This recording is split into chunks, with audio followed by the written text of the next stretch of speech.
रजत पटावरती जे तमाशा प्रधान चित्रपट जे आपण म्हणतो त्यामध्ये मूळ तमाशा दाखवला गेलेलाच नाही. जग बदल घालून घाव सांगून गेले मला भीमराव.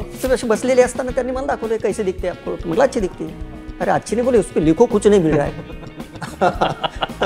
लावणी कधी अर्धनग्न नाही आहे, ती नखापासून केसापर्यंत शृंगाराने सजलेली आहे. आम्ही बिघडलो तुम्ही बिघडाना, बिघडू नका घडा ना. नमस्कार मंडळी, कॅचअपच्या या नव्या एपिसोडमध्ये आपल्या सगळ्यांचं स्वागत. आज आपण कॅचअप करणार आहोत प्राध्यापक आणि डॉक्टर गणेश चंदनशिवे यांच्याबरोबर. नमस्कार. मराठवाड्यातून येऊन मुंबईत आले, मुंबईतून बॉलिवूडला गेले आणि बॉलिवूडमधून आता ते मुंबई विद्यापीठाच्या लोककला अकादमीचे प्रमुख सुद्धा आहेत. त्यामुळे बरंच काम आहे त्यांचं, त्यांच्याशी बऱ्याच गप्पा आपल्याला मारायच्या आहेत. डॉक्टर, स्वागत आहे तुमचं आपल्या या शोमध्ये. आणि शोचं नाव तुम्हाला आता कळलंय कॅचअप. कॅचअप. तर कॅचअप करायचं तुमच्याबरोबर. एका मताचा जो अधिकार आपल्याला दिलेला आहे, गरीबातल्या गरीबाला आणि श्रीमंतातल्या श्रीमंताला, तर असा एक विश्वव्यापी गण जो आहे त्या गणाने कॅचअपची सुरुवात करू. वा वा वा.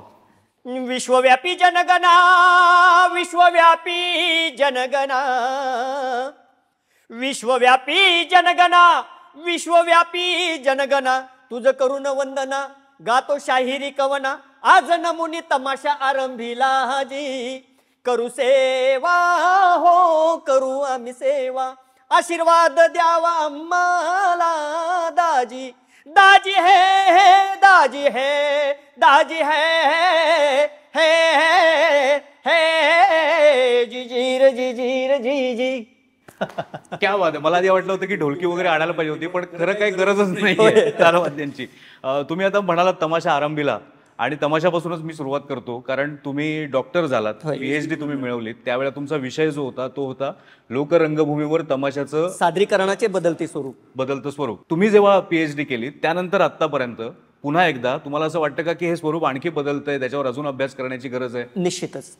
माझ्या PhDचा स्पॅनच होता इसवी सन 1818 अच्छा ते 2010. बापरे. बर.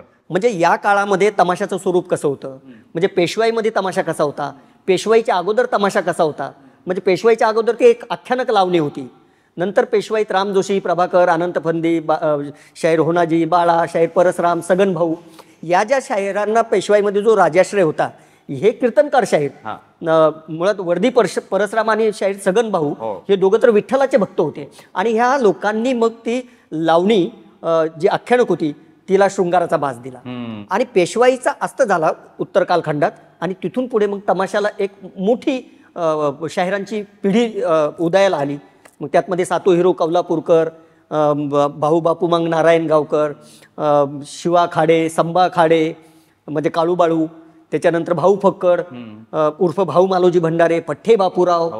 या स्वातंत्र्यपूर्व काळामध्ये या सगळ्या शाहिरांनी तमाशाला ऊर्जित अवस्था आणली. आणि म्हटलं मग या लोकांचं चरित्र किंवा या लोकांचं काम, परंपरेतलं काम, की ज्या तमाशाने भारतीय स्वातंत्र्याच्या लढ्यामध्ये सुद्धा योगदान दिलं, ज्या तमाशाने संयुक्त महाराष्ट्राच्या चळवळीत सुद्धा योगदान दिलं, ज्या तमाशाने मराठवाडा मुक्ती संग्राम जो झाला 17 सप्टेंबर ला, तो त्या मराठवाडा मुक्ती संग्रामामध्ये तमाशातल्या लोकांनी आपलं योगदान दिलं, त्याच लोकांनी क्रांतिबा ज्योतिबा फुलेंच्या सत्यशोधक जलशामध्ये योगदान दिलं, त्याच तमाशाने डॉक्टर बाबासाहेब आंबेडकरांच्या आंबेडकरी जलशांमध्ये सुद्धा योगदान दिलं.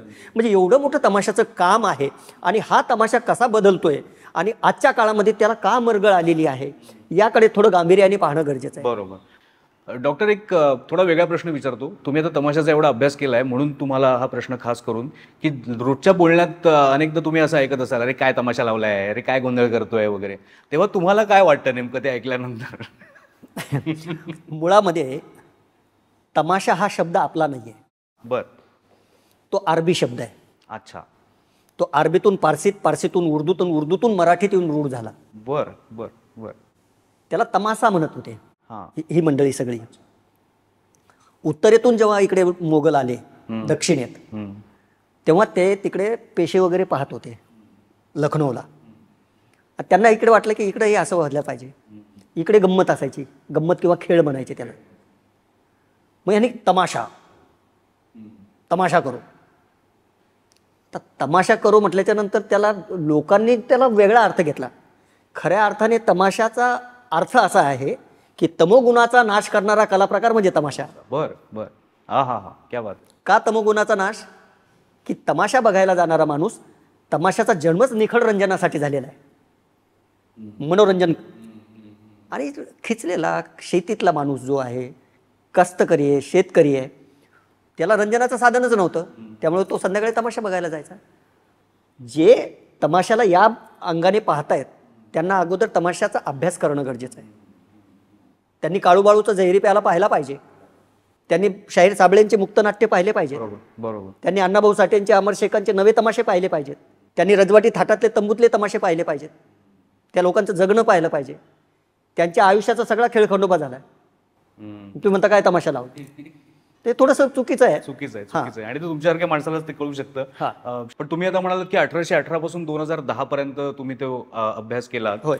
2010 मध्ये नटरंग नावाचा सिनेमा रिलीज झाला होता. निश्चितच. आणि त्यामध्ये आपण तमाशा बघितला, लावणी बघितली. हो. तिथून परत सगळं बदललं काही का पुन्हा ते चित्रपटापुरतच राहिलं? नाही, रजत पटावरती जे तमाशा प्रधान चित्रपट जे आपण म्हणतो त्यामध्ये मूळ तमाशा दाखवला गेलेलाच नाही. अच्छा. तमाशाची धाटणी अशी आहे की तमाशामध्ये गण आहे, तमाशामध्ये मुजरा आहे, तमाशामध्ये गवळण, हळीची, तक्रारीची, विनवणीची, तमाशामध्ये लावण्या आहेत, तमाशामध्ये भेदिक कौन आहेत, कटाव आहे, शिलकार आहे, टाकणे आहेत, सवाल जवाब सवाल जवाब होय, आपण त्याला होय, ज्याला म्हणतो. हो. अशा सगळ्या पद्धतीचा तमाशा नंतर वगाने संपतो. रजत पटांमध्ये तमाशा तसा दाखवलेला नाहीये, कुठल्याच नाही. म्हणजे कुठल्याच आधी नाही. जेव्हा तमाशापट होते तेव्हाही नाही. नाही. अच्छा. फक्त एक होता विदूषक. या चित्रपटामध्ये थोडेसे अवशेष आपल्याला त्याचे पाहायला मिळतात. अच्छा.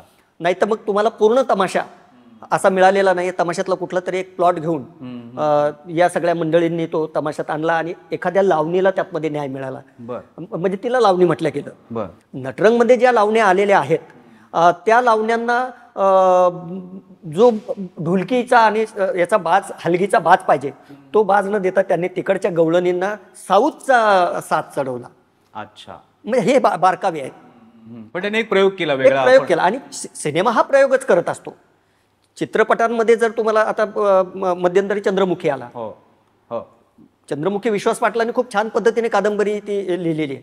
पण चंद्रमुखी रजतपटांवरती आणताना कादंबरी पूर्ण वेगळी असते आणि मग चित्रपट पूर्ण वेगळा असतो. त्यामुळे मूळ कलावंताला न्याय देता येतो का तमाशामधून, की फक्त त्याचा फॉर्म घ्यायचा आणि तो फॉर्म घेऊन आपल्या चित्रपटांना लावायचा. त्यामुळे ते आजच्या काळामध्ये जर आधुनिक पिढीमधला माझ्या मुलांना वगैरे किंवा नागर समाजातल्या मुलांना जर कधी आपण म्हणालो की अरे तुला तमाशा माहिती आहे का, तर ते म्हणतात की हो नटरंग आम्ही पाहिला. मूळ तमाशा जर पाहायचा असेल तर तुम्हाला त्याच ठिकाणी जावं लागेल किंवा तो मुंबईत आणून पुन्हा शासनाने खऱ्या अर्थाने त्याच्याकडे लक्ष देणं गरजेचं आहे की वाशीपर्यंत त्याला बंदिस्त न करता तुम्ही इथून त्यांना व्हॅनिटी बस पाठवा आणि तो तमाशा इथे शिवाजी मंदिरला करा. क्या बात. एक ढोलकी फडाचा तमाशा आहे, तो तंबूचा तमाशा 100-150 लोकांचा, हजारो लोकांच्या क्राऊडच्या समोर तो सादर होतो. अच्छा. आणि तो आजही गावखेड्यामध्ये रात्रभर चालतो. आता शासनाने रिस्ट्रिक्शन्स आणलेले आहेत त्याच्यावरती की 12 वाजेपर्यंत तुम्ही त्याला हे करा, संपवा, पण मग त्यांनी तमासगिरांचं पोट भरत नाही. तमाशाची परंपराच अशी आहे की एकदा तो चावडीवर सुरू झाला की सकाळी तांबडं फुटेपर्यंत आणि पुन्हा तांबडं फुटल्याच्या नंतर तो हाजरीचा तमाशा, असं त्या मोठ्या तमाशाचं स्वरूप आहे. चौफुला आणि कला केंद्रांवरती संगीत बारी होते. अच्छा. त्यातमध्ये फक्त लावण्या, निखळ लावण्या दाखवल्या जातात. बर. हां. आणि हे जे तमाशा करणारी जी लोक आहेत हे बहुजन समाजातले, अस्पृश्य समाजातले, पिछडा वर्ग ज्याला आपण म्हणतो, अशा लोकांनी ही कला जगवलेली आहे. बरोबर. संगीत बारी सुद्धा भातू कोल्हाटी लोकांनी किंवा कोल्हाटी समाजाच्या बायकांनी त्याला जगवली. म्हणजे यमुनाबाई वायकरांसारखी पद्मश्री होते बाई, पण त्यांना एक सामाजिक भान होतं यमुनाबाईंना की त्यांनी ह्या ज्या काही कर्मकांड आणि हे जे विकृतीकडे जाणं, अंधश्रद्धा जी आहे त्या अंधश्रद्धेवरती मार्मिक भाष्य करण्याचं काम यमुनाबाईंनी केलं. हे खूप लोकांना माहिती नाही आहे. यमुनाबाईंनी यल्लम्माच्या जोगतीने जे बायका होतात किंवा मुरळ्या ज्या बायका होतात त्या बायकांच्या जटा कापून त्यांना व्यवस्थित मेन स्ट्रीम मध्ये आणण्याचं एवढं मोठं काम त्या तमासगीरबाईंनी केलेलं आहे. तुम्ही आता तंबूतल्या तमाशाचा उल्लेख केला तर मला आठवलं की तुम्ही तंबूमध्ये जो मध्ये खांब बसतो त्याला बल्ले म्हणतात आणि ते बल्ले उभारायचं काम तुम्ही स्वतः केलेलं आहे तुमच्या तरुणपणामध्ये. आत्ता ते स्वरूप म्हणजे तंबूतल्या तमाशाचं स्वरूप आहे ते नेमकं कसं आहे? ते बदललेलं नाहीये. अच्छा. कणात लागते, रावट्या लागतात, पुढे स्टेज लागतं, मध्ये एक खांब असतो जो बल्ले म्हणता तुम्ही त्याला. त्या बल्ल्यावरती पूर्ण तंबू जो आहे तो जो काही एक 400 मीटरचा वगैरे जो तंबू असेल तो तंबू पूर्ण उभा राहतो आणि पाठीमागून त्याला कणात लावली जाते, म्हणजे पडदा लावला जातो आणि मग स्टेज उभा राहतो. पूर्वीचा तमाशा कसा होता की पूर्वीच्या तमाशामध्ये कोंगो बोंगो स्ट्रोब हे असे काही नव्हते. एक ढोलकी, एक हलगी आणि एक पायपेटी याच्यावरती तो तमाशा चालायचा. अच्छा. आणि तो सुरावटीचा तमाशा होता. अलीकडच्या काळामध्ये काय झालंय की डीजे हे नवीन नवीन सगळे उपकरणं आली आहेत आणि सिनेमातल्या लोकांच्या सुद्धा खूप मोठ्या चुका आहेत की त्यांनी चित्रपटांचे गाणे आपल्या स्टेजवरून तो गायला सुरुवात केली आणि मूळ लिहिणारा जो शाहीर आहे तो मेला. अच्छा. पूर्वी कसं शाहीर पठ्ठे बापूरावांची कवनं लिहिल्या जायची. म्हणजे बघा तुम्ही, बापूरावांचं एक कवन आहे, त्यातला यमक त्यांनी कसा साधलेला आहे. गवळण आहे, मला नाडिले ग मला नाडिले, मला नाडिले कान्हाने, फोडिले माठ धड धडा, मला नाडिले ग मला नाडिले, येता जाता नीत उभा मथुरेवरी, चित्त ठेवणी तो गिरधारी, येता जाता नीत उभा मथुरेवरी. क्या बात है. या झिली कुठे आहेत? हा. या झिली मेल्या. अच्छा. सिनेमातल्या गाण्यातही ह्या झिली दिसत नाहीत. म्हणजे त्या खंडू कवीने ही गवळण करत असताना पठ्ठेबापूरावांना डोळ्यापुढे ठेवलं. चित्त ठेवणी तो गिरधारी, राग येता मग बोलले भारी, हो राग येता मग बोलले भारी, फड फडा डा डा डा, मला नाडिले ग मला नाडिले, म्हणजे धडा डा डा डा, फडा डा डा डा, कडा डा डा डा. हे कुठून सुचत होतं? हे अशिक्षित शाहीर होते, हे खूप शिकलेले नव्हते, कारण त्या काळामध्ये शिक्षणाच्या सोयी सुद्धा नव्हत्या. पण त्यांना या सगळ्या लोकपरंपरेतलं जे लोकांचं जगणं होतं ते माहीत असायचं आणि ते त्या तमाशात टाकत असायचं. शाहीर साबळेंचा सिनेमा तुम्ही पाहिलात की नाही? होय. तो बघून काय वाटलं तुम्हाला साधारण? म्हणजे अर्थात त्यांचं चरित्र खूप मोठं आहे. शाहीर साबळे एका सिनेमामध्ये बंदिस्त करणं हे नाही, परंतु जी काही मांडणी केलेली आहे त्याला, आता तो त्यांचा नातूच आहे केदार, त्यामुळे त्यांनी न्याय देण्याचा प्रयत्न केलेला आहे. पण तेवढ्या एका सिनेमामध्ये शाहीर साबळे एका बायोपिकमध्ये बसणारे नाही आहेत. असे 10 बायोपिक बनवावे लागतील शाहिरांच्या वेगवेगळ्या, कारण शाहिराने फक्त शाहिरीच केलेली नाही आहे, तर शाहिराने सामाजिक भान जाणून शाहिराने गोरगरिबांना मदतसुद्धा केलेली आहे. काही शाळा काढून दिलेल्या आहेत लोकांना. सगळ्याच, म्हणजे सुलोचनाताई चव्हाणांनी सुद्धा तेच केलं, शाहीर साबळेंनी तेच केलं. म्हणजे आचार्य आत्रेंबरोबर मंदिर प्रवेशाचं काम शाहीर साबळे त्यांच्याबरोबर होतेच, कर्मवीर भाऊराव पाटलांबरोबर होते. म्हणजे एकीकडे आपण प्रबोधनाचा वारसा जपत असताना समाजाचाही विचार करणं हे लोककलावंतांचं कर्तव्य असतं. या लोकांनी ती वाट घालून दिलेली आहे आणि त्या वाटेचे वाटसरू आम्ही आहोत. क्या बात, क्या बात आहे. पण आपण नेहमी जे म्हणतो ना की संयुक्त महाराष्ट्राच्या चळवळीत शाहिरांचं योगदान आहे, मग अमर शेख होते आणि किंवा मगाशी स्वातंत्र्य चळवळीचं सांगितलं तुम्ही, पण ह्या वाक्याच्या पलीकडे आपण जात नाही किंवा बऱ्याच वेळेला लोकांना ते माहीतही नसतं.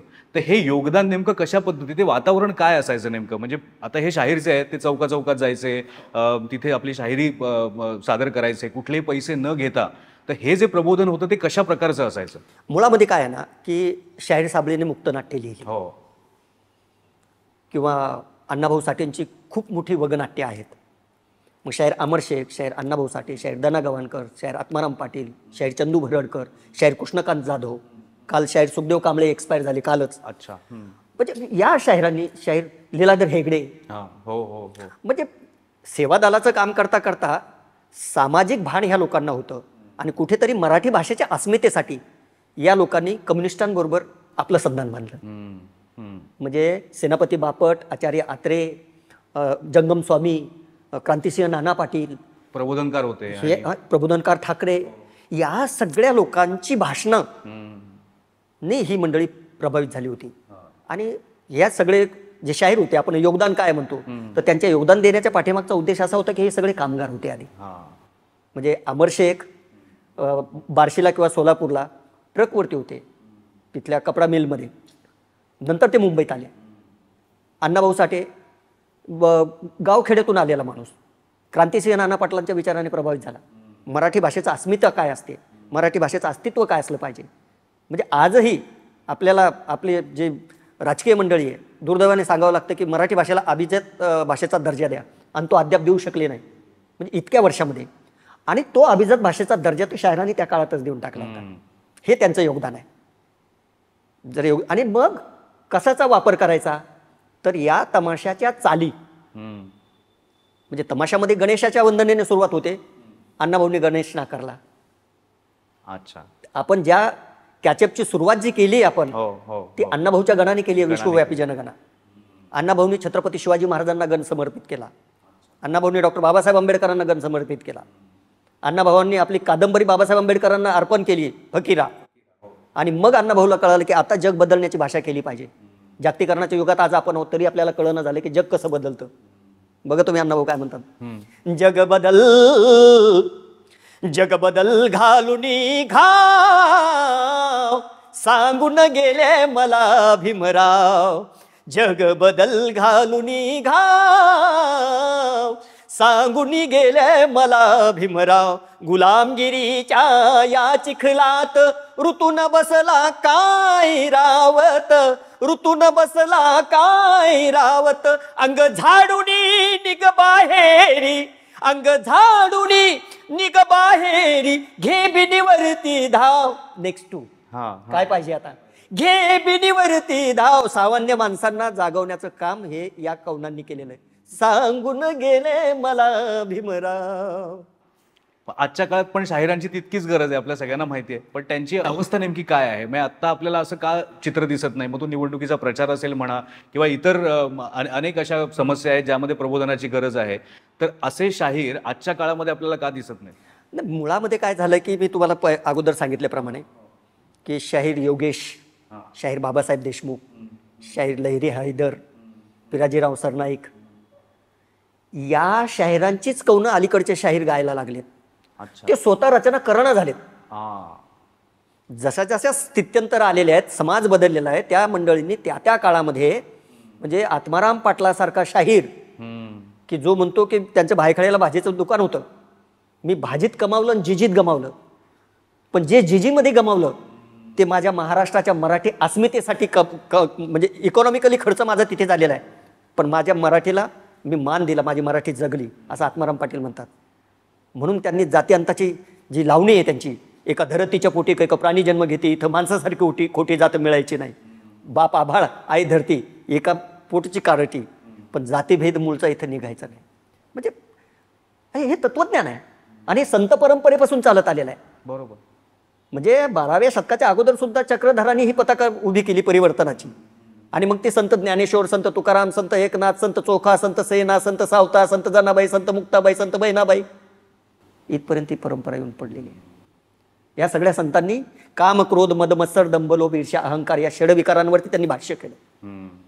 या जातीअंताच्या लढाईमध्ये सुद्धा जसं समाज सुधारकांचं योगदान आहे, तसं संतांचं सुद्धा योगदान आहे, तसंच तंतांचं म्हणजे शाहिरांचं सुद्धा योगदान आहे.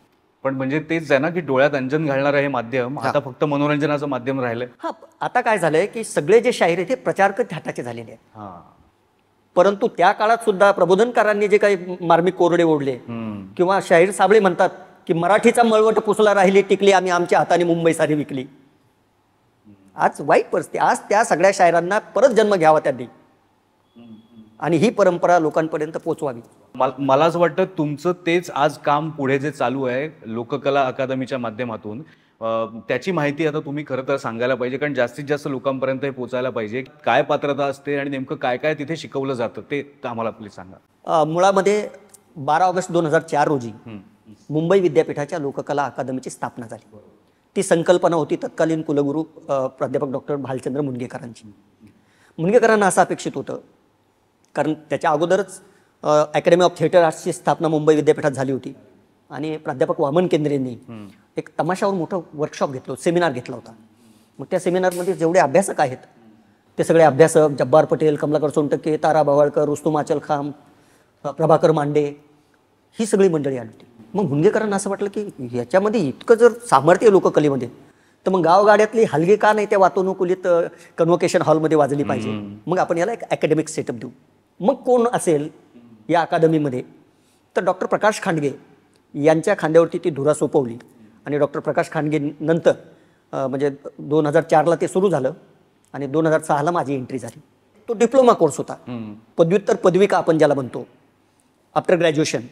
कुठल्याही पदवीधर तिथे ॲडमिशन घेऊ शकत असतो आहे. मग तिथे आम्ही तमाशा, भारूड, गोंधळ, जागरण, दशावतार, खडीगंमत, शाहिरी हे सगळे लोककला प्रकार शिकवायला घेतले. बरं मग आता हे घेतले तर याला शिकवणार कोण, हा एक प्रश्न. मग त्या परंपरेतली मंडळी बोलवायची, त्यांचे वर्कशॉप्स करायचे आणि मग त्यांचे वर्कशॉप झाल्यानंतर आमचे जे ट्रेनर आहेत त्या ट्रेनरनी ते वर्षभर विद्यार्थ्यांना वरती बिंबवायचं. असा त्याचा सेटअप आहे. म्हणजे लोकगीत गायन, लोकाभिनय, लोकनृत्य, लोकवाद्य आणि थिअरी असा त्याचा अकॅडमिक सेटअप ठेवला. आता ही पदविका सुरू झाली. मुलांचा आधी मुलं आम्हाला जरा कमी मिळत होती, लोकांपर्यंत प्रचार प्रसार नव्हता. अजूनही लोकांमध्ये अवेअरनेस नाही आहे त्या बाबतीत. तुमच्या कॅचअपच्या माध्यमातून जर ते लोकांपर्यंत गेलं, इच्छा आहे खरं तर की एक करिअरचा एक ऑप्शन म्हणून लोकांनी त्याचा विचार करावा. बरोबर. आणि ते करिअर ओरिएंटेडच आहे. म्हणजे आता जे शासनाची न्यू एज्युकेशन पॉलिसी आलेली आहे युजीसीची, त्या नवीन शैक्षणिक धोरणामध्ये त्यांनी असं मांडलेलं आहे की मातृभाषेतून प्रशिक्षण देण्यात यावं, मातृभाषेतून शिक्षण देण्यात यावं.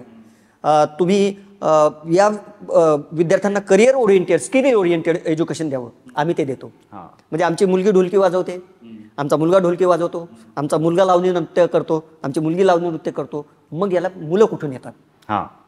महाराष्ट्रातल्या ग्रामीण भागातून लोककलावंत आता अवेअर झालेले आहेत. त्यांना असं वाटतं की आमच्या मुलांनी शिकावं, शिकून काहीतरी करिअर त्याच्यामधून घडलं पाहिजे, म्हणून मुलं आमच्याकडे यायला लागलेत. आमची इंटेक कॅपॅसिटी 30 होती. मग हळूहळू आम्ही त्याला सर्टिफिकेट कोर्स सुरू केला त्यात. मग हे जे स्पेशलायझेशन आहेत सगळे, हे 2-2 क्रेडिटचे करायचा विचार चाललाय नवीन शैक्षणिक धोरणानुसार. आमच्याकडे PhD कोर्स आहे. अच्छा. त्याचं संशोधन होतं की अस्तंगत होत जाणाऱ्या लोककलांचं जतन आणि संवर्धन व्हावं, ज्या मृतप्राय व्हायला लागल्यात. लोकांना जी संस्कृती माहीत नाही, लोकांना पिंगळा माहीत नाही, लोकांना मुंबईत नंदीबैलवाला माहीत नाही, कधीतरी घोडपदेवला एखादा वासुदेव येतो. हे सगळं जे काही अस्तंगत होत चाललंय, याचं जतन आणि संवर्धन, त्याच्या पाठीमागचा उद्देश समाजाचं देणं हे लोककला अकादमीचं आहे, मुंबई विद्यापीठाचं आहे. म्हणून शासनाने शाहीर अमरशेख अध्यासनाची आम्हाला तिथे चेअर दिली 1.5 कोटी रुपये देऊन. आणि त्यातून आम्ही हे संशोधनाचं काम करतो. आज खांडगे सरांच्या अंतर्गत एक 7-8 विद्यार्थी PhD होऊन गेलेत. माझ्या अंदर आता 1-2 विद्यार्थी PhD ऑलरेडी झालेत, 6 विद्यार्थी करतायत. मास्टर कोर्स आलाय लोककलेतला या वर्षीपासून.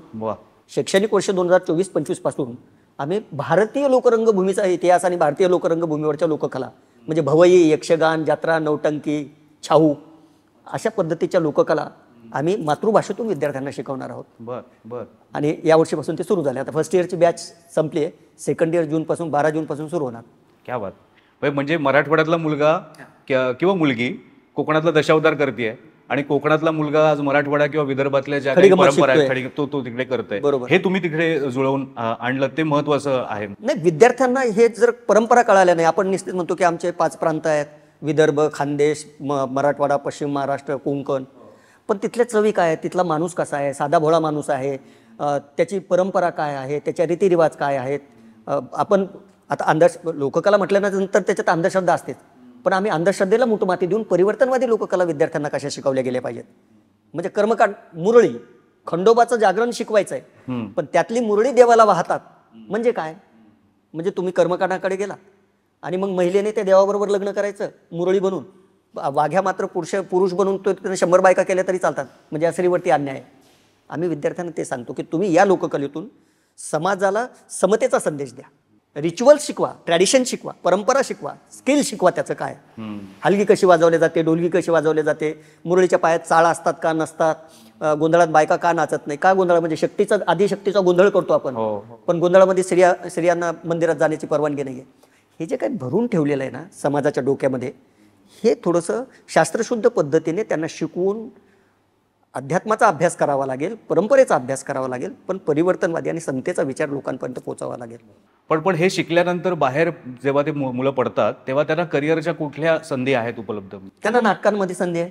बरोबर. आता ग्लोबल आडगाव नावाचं पुरुषोत्तम बिर्डे एक नाटक करतात माझ्या सगळ्या मुलांना घेऊन, हाऊसफुल नाटक चाललंय. जर त्यांनी हे जे एलिमेंट्स आहेत, हे घटक जे आहेत, हे घटक जर लोककलेचे तिथे शिकले नसते तर त्यांना तिथे त्या नाटकामध्ये उभं राहता आलं नसतं. नाटक आहे, सिनेमांमधून आमची मुलं काम करतायत, चित्रपटांमध्ये जातात, नाटकांमध्ये जातात, सिरियलमध्ये जातात, टेलिव्हिजनवरती तुम्ही जे काही बँड पाहता त्या बँडमध्ये ज्या मुली वाजवतात, प्रेषिता मोरेसारखी, या मुली आमच्या आहेत. हे म्हणजे या वर्षी हे 2 वर्ष आता मास्टर्स त्या मुलांना झाले, त्यांना जर आम्ही तिसऱ्या वर्षी जर म्हणालो अरे आपला जरा लोककला अकादमीचा एक कार्यक्रम विद्यापीठात करायचा येत आहे का तुम्ही, ते म्हणतात सर आमची तारीख खाली नाही किंवा आम्हाला पैसे किती देणार तुम्ही. ही आमच्यासाठी जमेची बाब आहे, त्याचं आम्हाला वाईट वाटत नाही. आणि लाईव्ह शो होतात आपल्याकडे लाईव्ह शो एवढे होतात, आता. परंपरा महोत्सव करतो आम्ही, ॲन्युअल प्रोडक्शन करतो आम्ही, तमाशा फेस्टिवलमध्ये विद्यार्थ्यांना घेऊन जातो, बेल्याला घेऊन जातो, वसंतराव जगतापांकडे, नारायणगावला घेऊन जातो, कोकणात दशावतार पाहायला घेऊन जातो आम्ही. वा वा. आमच्याकडे माणिकबाई रेणके यायच्या, कमलबाई शिंदे यायच्या मुरळी म्हणून. आम्ही खंडोबाचं दर्शन घ्यायला म्हणजे खंडोबाच्या तिथे वर्कशॉप करायला पोराला जेजुरीला घेऊन जातो. आणि त्याच्यासाठी मुंबई विद्यापीठ आमच्या पाठीशी भक्कम उभे आहे. त्याचं कारण असं आहे की या विभागाला ग्रँट नाही आहे, हे नॉन ग्रँटेड आहे, सेल्फ सपोर्टेड डिपार्टमेंट आहे. आणि मुंबई विद्यापीठाने अशा डिपार्टमेंटला जर पुश केलं तर निश्चित त्याचा वटवृक्ष झाला. म्हणजे मुनगेकरांनी जे स्वप्न पाहिलं होतं ते स्वप्न प्रत्यक्षात उतरलं. म्हणजे आता मला जेव्हा आयडियल टीचर नावाचा त्यांनी इंटरनॅशनल लेवलवरचा मुनगेकरांच्या हाताने एक पुरस्कार दिला मागच्या महिन्यामध्ये, तर मुनगेकर म्हणे मी धन्य पावलो. म्हणजे खोले सर होते, विजय खोले सर, जब्बार पटेल होते, कमलाकर सोनटक्के होते माझ्या इंटरव्ह्यूच्या वेळेला. आणि तेव्हा त्यांच्यावर जे काही प्रेशर आलं होतं त्यांनी नाही, हा मुलगा गावातून आलेला आहे बीडसारख्या ठिकाणाहून, एका ग्रामीण भागातून, याचे कपडे बघा, याचं राहणीमान बघा म्हणे, सगळे कपडे मिळालेले आहेत, त्याचं इथे कोणी नाही आहे, त्याचा इंटरव्ह्यू चांगला झालेला आहे आणि त्यालाच घ्यायचं. म्हणजे आजच्या या काळामध्ये लोक खूप चांगले आहेत. होय. मागच्या महिन्यातल्या पुरस्काराची तुम्ही सांगताय, मागचा महिना तुमच्यासाठी खरंच खूप ग्रेट होता. तुम्ही NSDत गेला होता, नॅशनल स्कूल ऑफ ड्रामामध्ये, 1 महिन्याचं वर्कशॉप. तो अनुभव तुमचा कसा होता आणि तिथे कसं काय बोलावणं आलं? झालं असं की मी दिल्लीत, मला संगीत नाटक अकॅडमीचा उस्ताद बिस्मिल्ला खान युवा पुरस्कार 2014ला मिळाला, ते बरोबर 10 वर्षापूर्वी. बरोबर. आणि माझं दिल्लीत जाणं झालं. मग मी सहज गेलो NSDमध्ये फिरायला. म्हटलं काय असते NSD बघावी, एवढं तिचं नाव जगभर आहे. मग तिथे गेल्याच्या नंतर मी पाहिलं की इथे वेगवेगळ्या प्रकारचं प्रशिक्षण दिलं जातं. मग मी स्वतःच जाऊन भेटलो. तिथले अनुराधा कपूर होत्या त्यावेळेला. म्हटलं मैं मुंबई यूनिवर्सिटी से हूँ और मैं फोक का टीचर हूँ. अरे वाह अच्छा है, तो आप आ जाइए हमारे पास में कभी भी. मग मी माझा बायोडाटा त्यांना देऊन आलो. मग सुरेश शर्मा होते डायरेक्टर. मग त्यांनी माझ्याबरोबर मुंबई विद्यापीठाबरोबर इथे मुंबईत तिथले 30 मुलं आणून तमाशाचं वर्कशॉप केलं आम्ही. आणि मग त्यांना वाटलं की इस बंदे में कुछ दम है, ये कुछ ऑथेंटिक देता है. आणि ते पण सेकंड इयरची मुलं जायचे फील्डवर जाऊन कसं असतं तिथल्या लोककला, भारतातल्या कुठल्याही लोककला ते पाहतात. या वर्षी ते नवीन शैक्षणिक धोरणामुळे त्यांच्या फर्स्ट इयरलाच हे आलं. तिथे परेश रावल चेअरमन आहेत. आणि मग मला त्यांचा मेल आला. मेल आल्याच्या नंतर बोले आप आएंगे. म्हटलं अरे इकडे इलेक्शन चालू आहे, माझी इलेक्शन ड्युटी, काय होईल. तरी म्हटलं मी व्हाईस चान्सलरची परमिशन घेतो. मग मी लेटर पाठवलं विद्यापीठाला, त्यांनी मला परमिशन दिली. आता तिथे गेल्याच्या नंतर साऊथची मुलं, नॉर्थ ईस्टची मुलं, त्याच्यानंतर महाराष्ट्रातले 2च मुलं. आता यांना कसं मी तो तमाशा शिकवणार, भाषाच नाही ना. बरोबर. त्यांची भाषा हिंदी आहे, परंतु ती बी तोडकी मोडकी. एक तर त्यांना इंग्लिशमधून बोलावं लागेल, मराठी त्यांना समजणार नाही. करायचं काय, प्रश्न डोळ्यापुढे होता. मग मी त्यांना इंग्लिशमधून लिहून द्यायचो. अच्छा. आणि लहेजा मराठीचा वापरायचो. अच्छा. गाणी मी तशीच ठेवली. मराठी गाण्याची तोडमोड तुम्ही करू शकत नाही, त्याचा अर्थ बदलून जातो. म्हणजे शायरांचे ऐकवणं तुम्ही मी ऐकवलेत. मग ते त्यांना त्याचा लहेजा शिकवला हळूहळू. आणि त्या मुलांची ग्रास्पिंग पॉवर खूप चांगली आहे नॅशनल स्कूल ऑफ ड्रामाच्या. म्हणजे एक 20-25 दिवसामध्ये तमाशा उभा राहू शकत नाही. मी गण, मुजरा, गवळण हे सगळं वग त्यांचा बसवला आणि एक 2 तासाचा तमाशा त्या मुलांना मी त्या 20-25 दिवसामध्ये शिकवला. अरे वा. एकदम परेश रावल एकदम खुश. अरे वा. हां, नासिर आले होते, साऊथचे ॲक्टर आहेत नासिर. ते आले तमाशा बघायला की क्या बिठाया. आणि त्यांनी म्हणाले कि ये कुछ अलग सा है और ये मिट्टी की गंध है. बोले मिट्टी से आया हुआ, मिट्टी से जुड़ा हुआ आदमी है और इसने हमारे बच्चों को यहाँ पे इतनी अच्छी तरीके से पढ़ाया. तो ऐसा नहीं पढ़ा जा सकता. कोई मतलब थांगता वगैरे जे असेल, तलवारबाजी असेल, दांडपट्टा असेल, हे शारीरिक खेळ तुम्ही त्यांना शिकू शकता. परंतु हे टोटल थिएटर आहे. तमाशा म्हणजे टोटल थिएटर. आणि टोटल थिएटर शिकवणं ही कसब आहे. मग त्यातली ढोलकी तशीच वाजली पाहिजे, त्यातले हार्मोनियम तशी. मग माझ्याबरोबर सुभाष खरोट्यांना मी घेऊन गेलो, विकास कोकट्यांना घेऊन गेलो. यावर्षीचा जिला संगीत नाटक अकॅडमीचा पुरस्कार मिळाला ही प्रमिला लोदगेकर लावणी सम्राज्ञी, त्यांना घेऊन गेलो. फडावरचे लोक.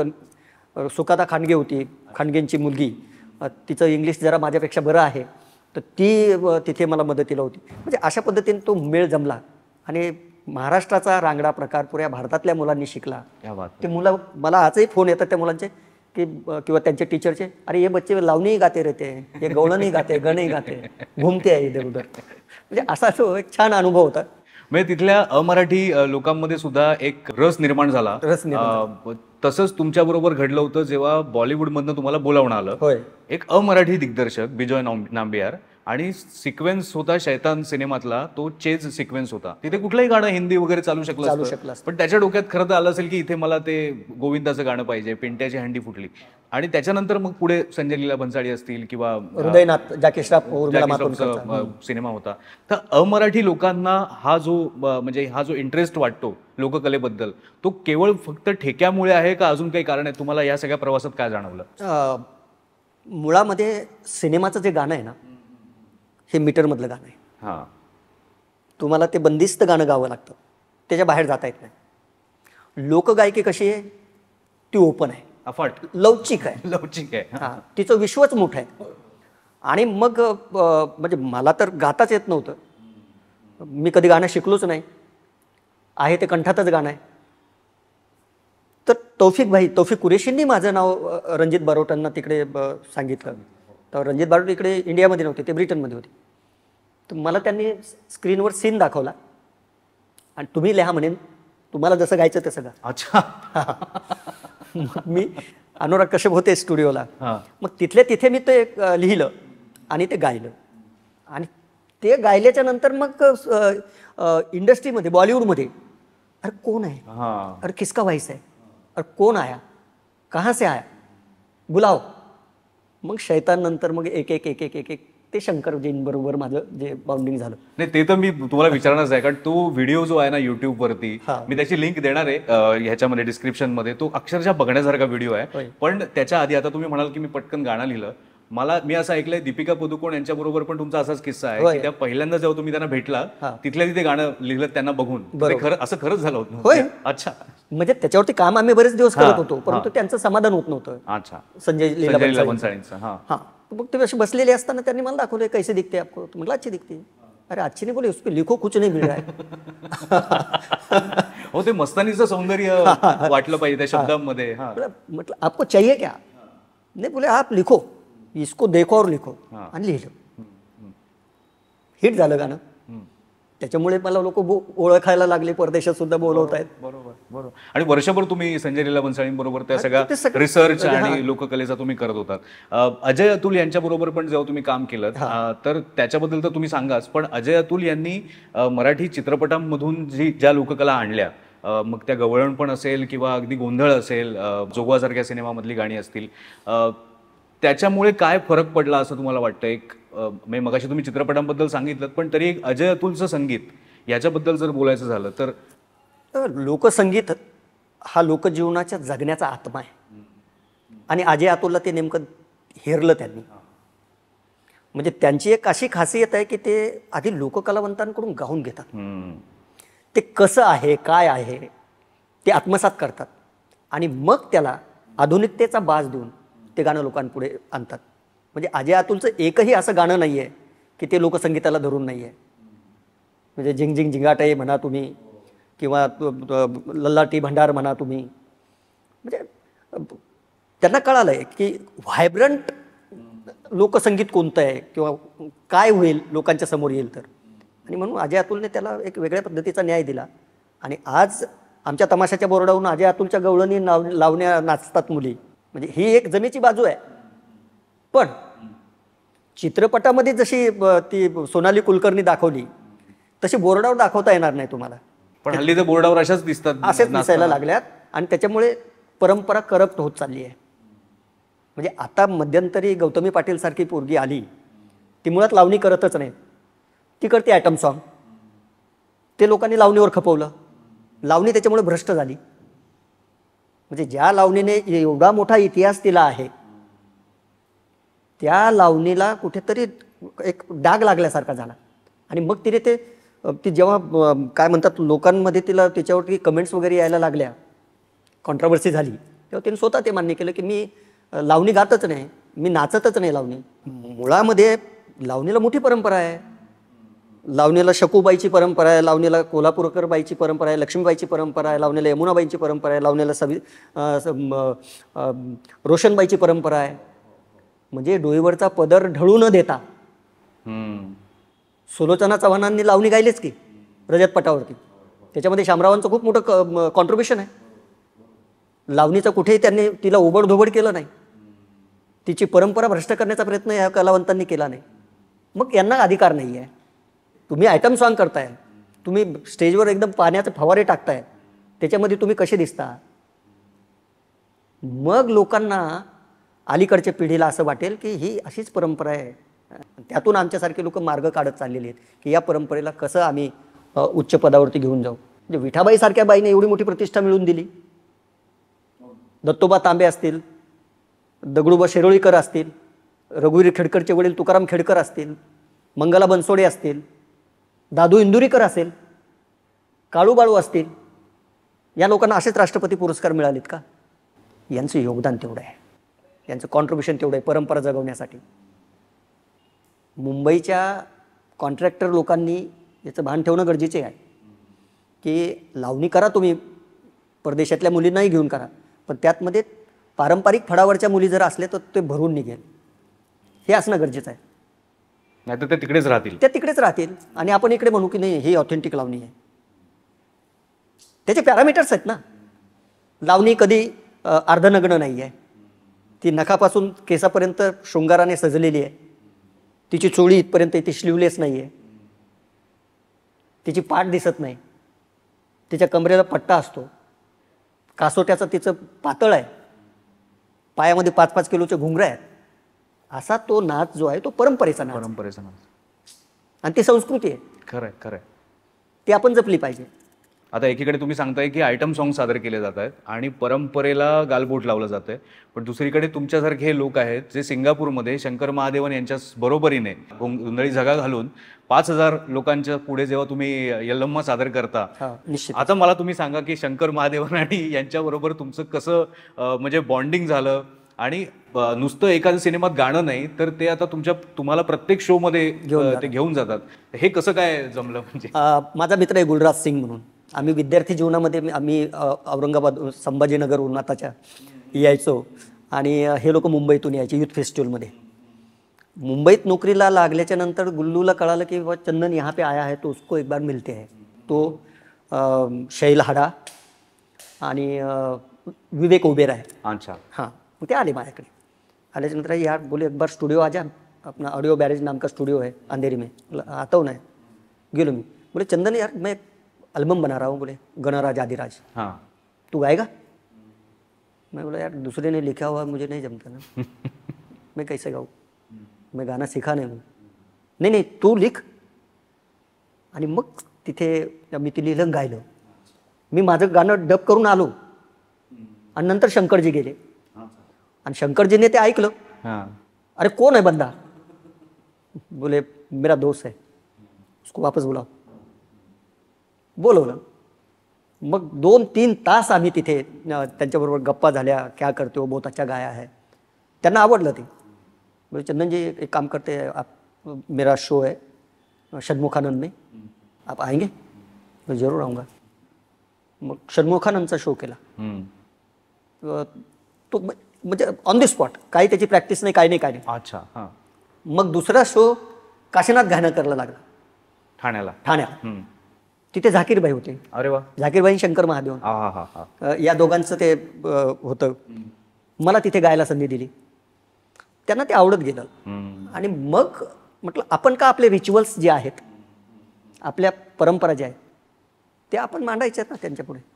फक्त त्याला जे गावामध्ये जे स्वरूप आहे ते स्वरूप न देता त्यांना आपण त्यांच्या पद्धतीने. बरोबर. मग त्याला वेस्टर्नाइज केलं नाही त्यांनी. संबळच वाचतो माझ्या एल्लमाच्या तिथे, परंतु ते मग अंगात येतं सगळ्या स्टेजच्या आणि लोकांच्या आणि लोक क्राऊड नाचतो अक्षरशः, उठतात लोक. अमराठी लोक किंवा परदेशी लोक उठून नाचतात त्याच्यावरती आणि ते म्हणतात की ये अलग सा आदमी है, इतना सा है लेकिन बहुत अलग आदमी है. क्या बात है, क्या बात. असं आमचं सगळं बाउंडिंग आहे. किती ठिकाणी शोज केले तुम्ही आतापर्यंत बाहेर? बाहेर ना, Singapore, Muscat, Doha, Dubai, Mauritius या देशांमध्ये केले. भारतामध्ये बऱ्याच ठिकाणी झाले. US ला जायचं आमचं आता आहे, ठरलंय. बघूयात कधी बोलू. गणेश आणि शंकर असे एकत्र. गणेश शंकर.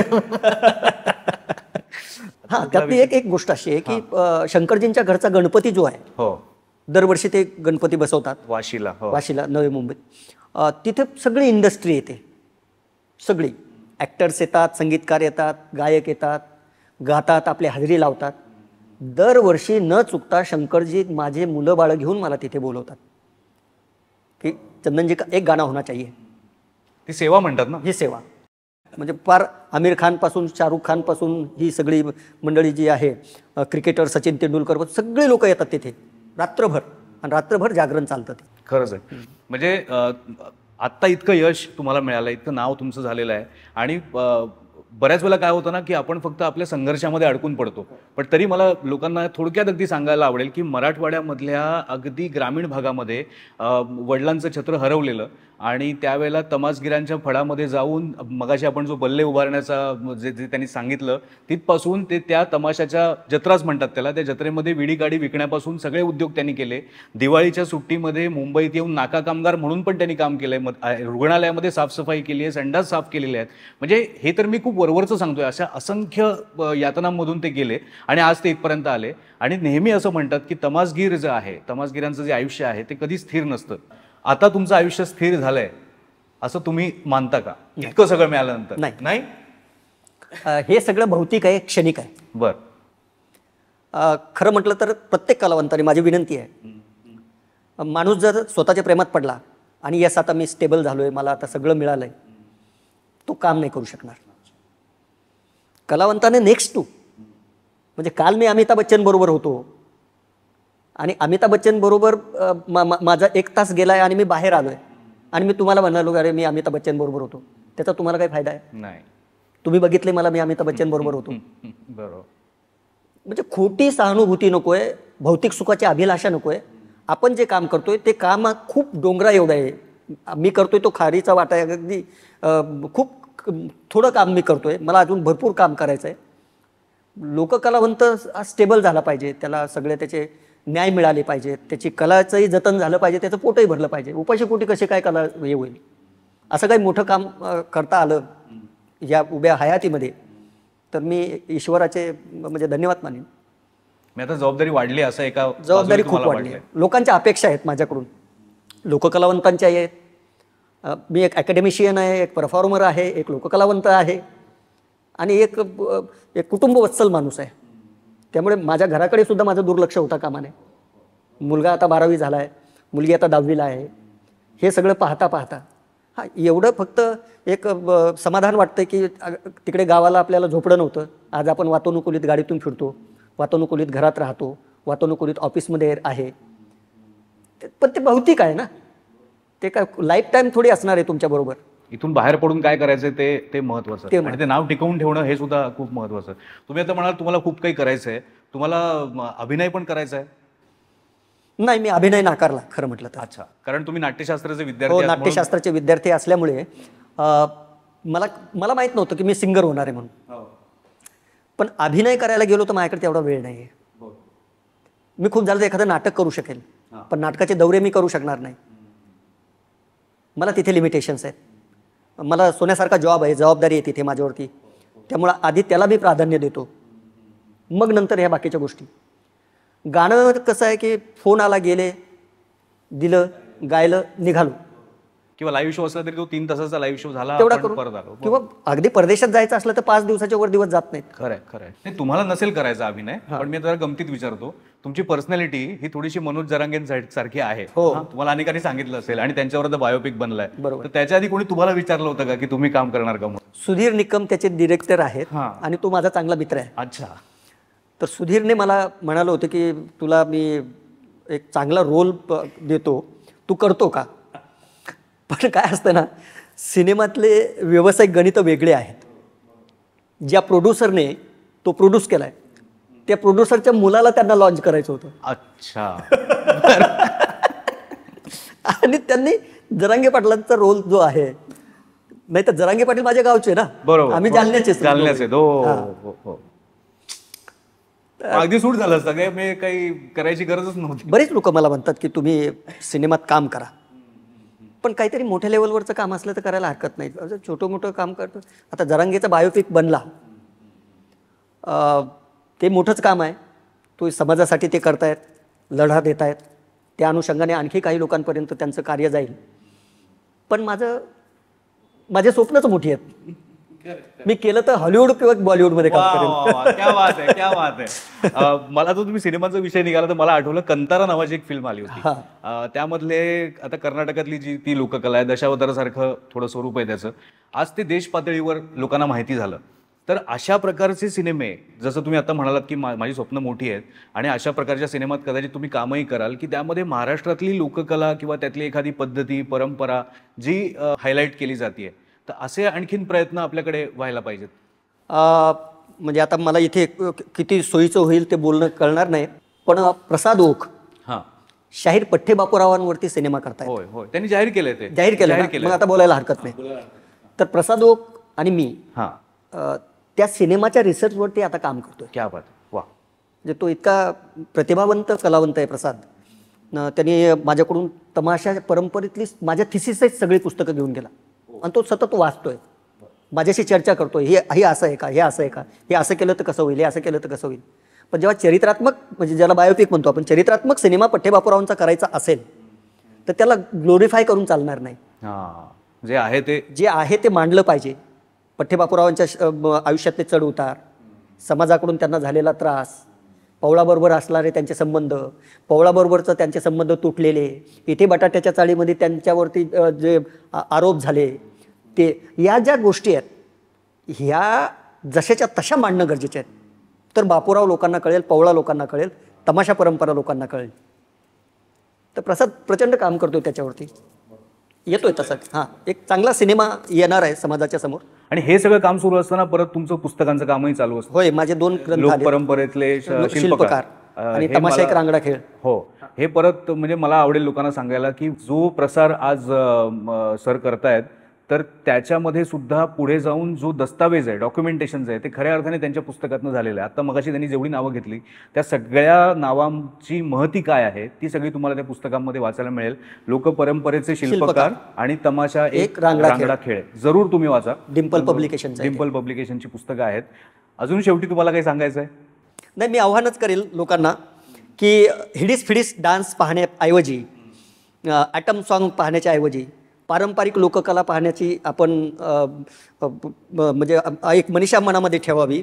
आणि आपले जर मुलं, त्यांना खऱ्याच अर्थाने ऑथेंटिक लोककला जर शिकायचं असतील तर after graduation 2 year course in master degree performing folk arts in India असा MA कोर्स आमच्याकडे आहे सुरू, मुंबई विद्यापीठाच्या लोककला अकादमीत. येत्या 12 जूनपासून त्याचे ॲडमिशन सुरू होतील. आपण निश्चितच या अस्तंगत होत जाणाऱ्या लोककला आणि ह्या परंपरा जर पुढच्या पिढीपर्यंत आपल्याला संक्रमित करायच्या असतील तर मी या कॅचअपच्या माध्यमातून आपल्याला आवाहन करतो आणि थांबतो. मला इथे आपण बोलवलं, अरे सर, या व्यासपीठावर मला आपण संधी दिली त्याबद्दल आपले आभार. तुम्ही आलात यासाठी तुम्हाला धन्यवाद. आणि मला शेवटी एवढंच सांगावंसं वाटेल की खरा संघर्ष योद्धा आज मी त्यांना भेटलो आणि त्यांच्याबरोबर कॅचअप केलं. जशी सुरुवात तुम्ही गणाने केली तसं एक शेवटी काहीतरी आमच्यासाठी गायलात तर खूप बरं वाटेल. आम्ही बिघडलो तुम्ही बिघडाना, आम्ही बिघडलो तुम्ही बिघडाना, चंदनाच्या संगे बोरी बिघडल्या, चंदनाच्या संगे बोरी बिघडल्या, ज्या ज्या बिघडल्या त्या चंदनसी झाल्या, ज्या ज्या बिघडल्या त्या चंदनसी झाल्या. विठ्ठलाच्या संगे तुका बिघडला, विठ्ठलाच्या संगे विठ्ठला माय बापा, विठ्ठलाच्या संगे तुका बिघडला, जो जो बिघडला तो विठ्ठलसी झाला. आम्ही बिघडलो तुम्ही बिघडाना, बिघडू नका, घडाना, बिघडाना, आम्ही बिघडलो तुम्ही बिघडाना. धन्यवाद कॅचअप. धन्यवाद सर. कॅचअप सारखा शो अमोल परचोले यांच्या चॅनलवरून आपल्यासमोर येतोय आणि ते वेगवेगळ्या धाटणीतल्या लोकांना आपल्यासमोर घेऊन येत आहेत. माझ्यासारखा पडद्यामागचा माणूस त्यांनी कॅचअपच्या माध्यमातून तुमच्यासमोर आणलेला आहे. तर तुम्ही जास्तीत जास्त या चॅनलला लाईक करा, शेअर करा आणि सबस्क्राईब करा, एवढी मी आपल्याला विनंती करतो. धन्यवाद.